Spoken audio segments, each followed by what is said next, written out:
All right, everyone. A very warm welcome to all of you.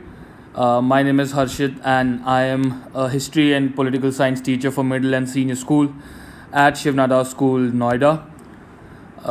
So, the basic idea behind this series is to essentially give us an understanding of the different chapters of history that are a part of grade 9, and in particular we would be looking at the French Revolution, the Russian Revolution, and Nazism, Nazi Germany basically.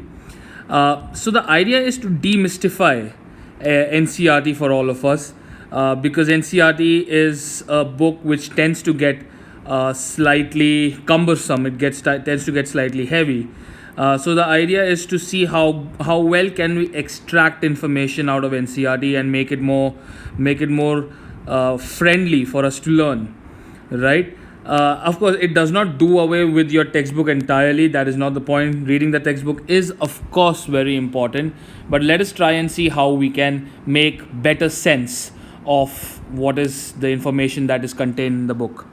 Right. So, of course, our first, we're going to commence with socialism in Europe and the Russian Revolution.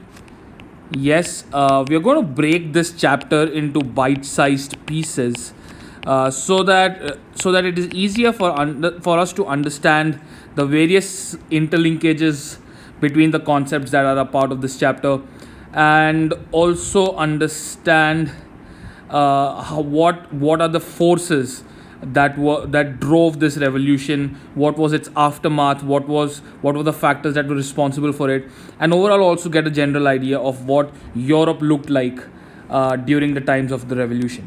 Yes, so let's quickly, of course, jump into this chapter and see how we could perhaps take it forward. Right. Well, before jumping into the revolution itself, I guess it is imperative for us to understand that before the Russian Revolution, there is another revolution that you have studied, right? Which was probably the birthplace of all the radical ideas that permeated Europe during those times, and that was, of course, the French Revolution. Yes. So French Revolution was wholly solely responsible for for opening up a dialogue, right? There was a dialogue that was created in the society where there was a possibility. Now people started talking about how the society could now be restructured. Yes, so they started talking about how the society could now be restructured, right? They also started speaking about very radical ideas like liberty, equality, and fraternity. Yes, they started talking about all of these radical ideas which were never heard of before, like universal brotherhood and so on and so forth, and equality for members of all the society, irrespective of whether they belonged to whatever estate, whatever order, the aristocracy, the church, clergy, nobility, and it does not really matter, right? Of course, there was also a discussion about equal rights for all. Of course, this was conditions applied because for all men, and that too in this particular case for men who had properties, right? So I'm just going to put it as propertied men slash men who held properties, right? For women, the scope was, of course, very limited, right? So basically the French Revolution, if I could just put it that way, French Revolution was this one event in history that made possible this idea that change could be brought in the society. Yeah, so it basically spoke of how people belonging to the not so privileged classes of society could rise up against the rich and the powerful and sort of bring about a radical change in the way the society was structured. So basically, the idea was that change could be initiated and brought about in the society, right? Fair enough.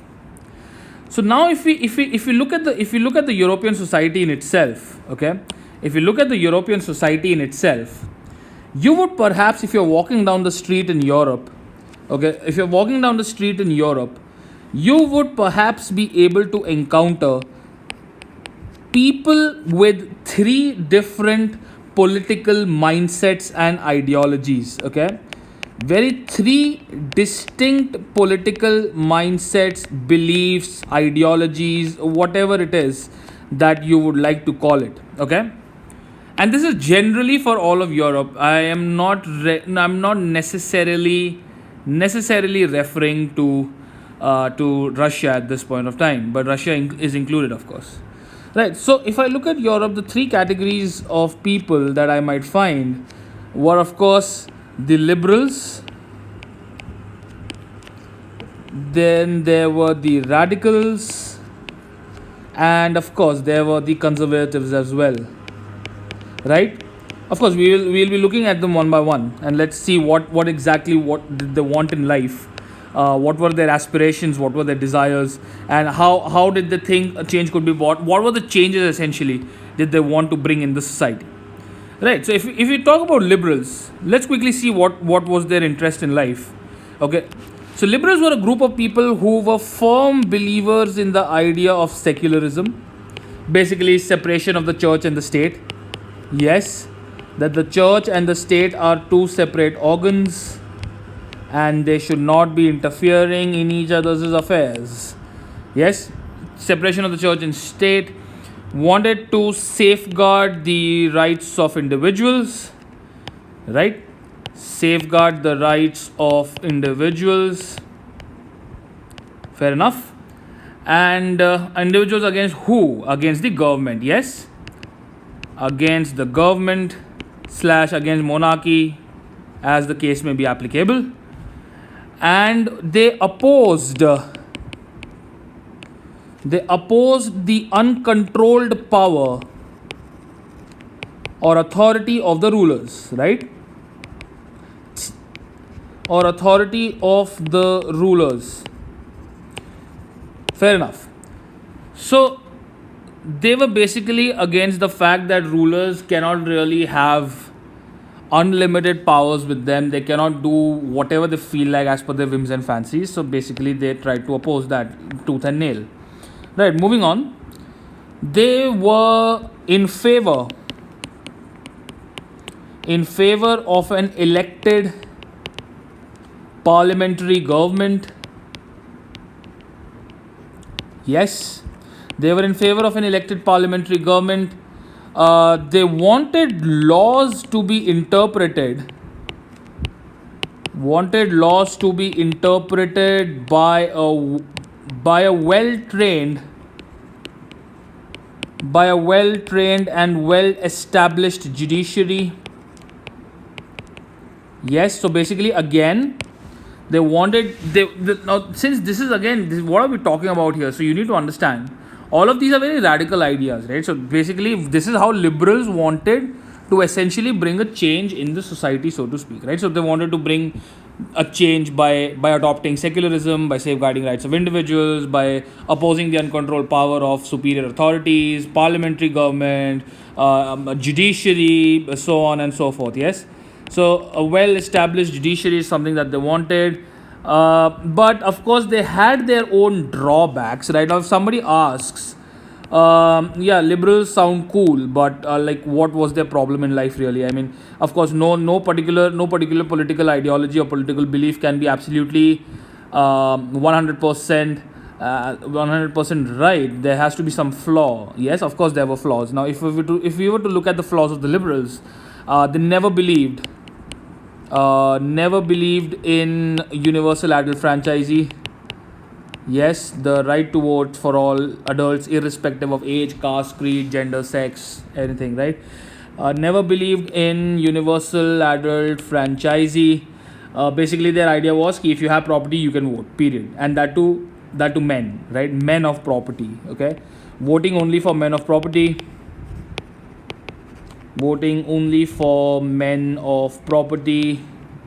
Yes, and of course women played no role in this. They never really bothered. So no voting rights for women.